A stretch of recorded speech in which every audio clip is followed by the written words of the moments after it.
Hey everyone, welcome to my YouTube channel Autoland. Let's talk about something that's more than just metal, wheels, and horsepower. Let's talk about a legend, the one that's carved its name across deserts, mountains, jungles, and even war zones. The Toyota Land Cruiser, a name that's more than a vehicle. It's a passport to places most vehicles wouldn't dare go. And today, on Autoland, we're diving deep into why the Land Cruiser isn't just iconic, it's essential. Whether you're a hardcore off-roading enthusiast, someone who just loves rugged reliability, or maybe you're just curious why the Land Cruiser has such a cult following, stick around. We're going to unpack it all: the origins, the evolution, the hidden details, and even why Toyota made some shocking decisions in recent years.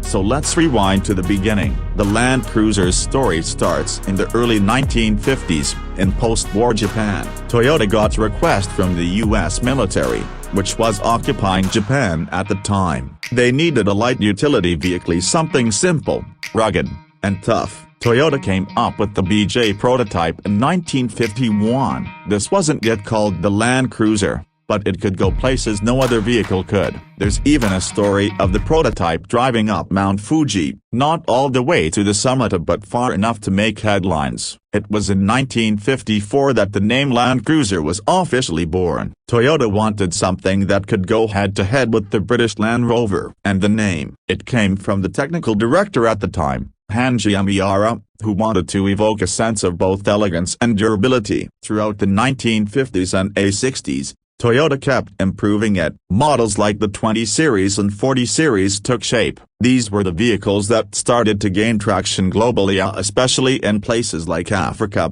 Australia, and the Middle East. Why? Because they could take abuse, extreme heat, no roads, tough terrain, zero maintenance. The Land Cruisers just kept going. The 40 Series, introduced in 1960, was probably the most iconic early Land Cruiser. It had that boxy look, round headlights, and unmatched reliability. If you ever think of an old-school Land Cruiser, this is probably the one that comes to mind. It's the one you see in movies, in safari tours, and still running in places where most other vehicles died decades ago. But the Land Cruiser wasn't just about off-road power. Toyota started understanding that some people wanted comfort too. So by the time we hit the 60 Series in the 1980s, we started seeing a more SUV-style vehicle, still capable, still tough, but with better seats, air conditioning, and more space. It became more family-friendly, without losing that rugged DNA. The 80 Series in the 90s took it even further. It had coil springs instead of leaf springs. It had full-time four-wheel drive. It was more luxurious, but still designed to conquer terrain. It struck that balance perfectly. In fact, many people consider the 80 Series the best Land Cruiser ever made. It's like the golden middle ground, and just enough old-school toughness with new-school comfort. Then came the 100 Series in the late 90s and early 2000s. This was the first time the Land Cruiser got independent front suspension. It rode better on pavement, but some purists weren't happy. They missed the solid front axle that made the older models so tough. But Toyota knew what it was doing. They were targeting a wider market now. People who wanted something luxurious, reliable, but still capable of taking a beating. And it worked. The 100 Series became a status symbol in some parts of the world, especially the Middle East and parts of Africa. It was also big in Australia, where the Outback demands serious durability. And in the US, well, it was always a bit of a niche vehicle, but the people who knew it really knew it swore by it. Then we got the 200 Series in 2007, bigger, more powerful, more refined, V8 engines, more technology, better safety, but also heavier and more expensive. This is where Toyota really leaned into the luxury SUV space. It was no longer just about climbing mountains up, it was about doing it in total comfort, leather seats and all. But something strange started happening. In 2021, Toyota announced that the Land Cruiser would be discontinued in the US. That was a shocker. After more than 60 years, it was gone. Why? Well, partly because of declining sales. The Land Cruiser had become so expensive, well over $85,000 in the U.S.A. that most buyers just went for the Lexus LX instead, which was basically the same vehicle underneath. Still, it hurt. The idea that such a legendary nameplate would disappear from American roads just didn't sit right, but then came the 300 series, released globally in 2021. This was a major leap. It had a new platform with the GAFA lighter, stronger, more rigid, and no more V8. That was huge. Instead, Toyota went with the twin-turbo V6, more power, better fuel economy, and lighter weight. But again, it split opinions. Some people missed the big, lazy V8. Others loved the turbo punch and efficiency. Toyota also packed it with tech, multi-terrain select, crawl control, a redesigned interior.